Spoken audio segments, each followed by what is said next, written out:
आज की इस वीडियो में हम बात करेंगे मंदी क्या होती है। किसी भी देश में मंदी क्या होती है। किसी भी देश में मंदी का मतलब होता है कि उस देश की अर्थव्यवस्था का धीमे पड़ जाना, यानी लोगों की कमाई, व्यापार, नौकरी और ख़रीदारी सब कम होने लगते हैं। आसान भाषा में कहें तो मंदी क्या है?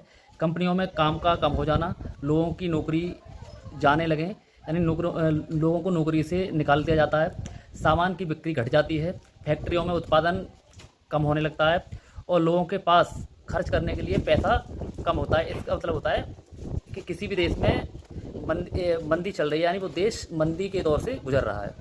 बात करते हैं मंदी के कारण, यानी किन कारणों से किसी भी देश में मंदी आती है।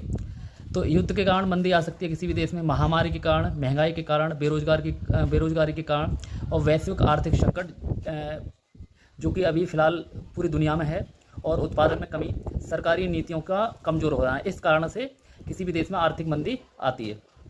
मंदी का लोगों पर क्या प्रभाव पड़ता है? नौकरी का कम होना, व्यापार में नुकसान, महंगाई बढ़ना, गरीबी और मध्यम वर्ग पर ज़्यादा असर पड़ना, निवेश और विकास रुक जाना, ये होते हैं मंदी के लोगों पर प्रभाव। अब बात करते हैं किसी भी देश को मंदी से बाहर निकलना है तो वो क्या उपाय करे, यानी किसी भी देश को क्या कोशिश करनी चाहिए, इसके बारे में हम बात करते हैं।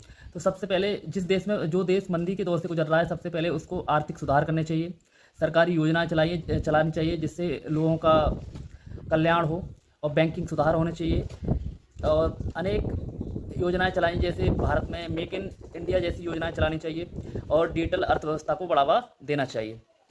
भारत को दुनिया की बड़ी अर्थव्यवस्थाओं में गिना जाता है, लेकिन वैश्विक घटनाओं का असर भारत की अर्थव्यवस्था पर भी देखने को मिल रहा है। तो आप बताएं, क्या आज जो भारत में स्थिति है, क्या मंदी की स्थिति से भारत गुजर रहा है? अगर गुजर रहा है तो कमेंट करके बताएं कि हाँ, भारत अभी फिलहाल में मंदी के दौर से गुजर रहा है। वीडियो अच्छी लगे तो वीडियो को लाइक करें, शेयर करें, कमेंट करें। अगर चैनल को हमारे सब्सक्राइब नहीं किया तो चैनल को सब्सक्राइब भी करें। धन्यवाद।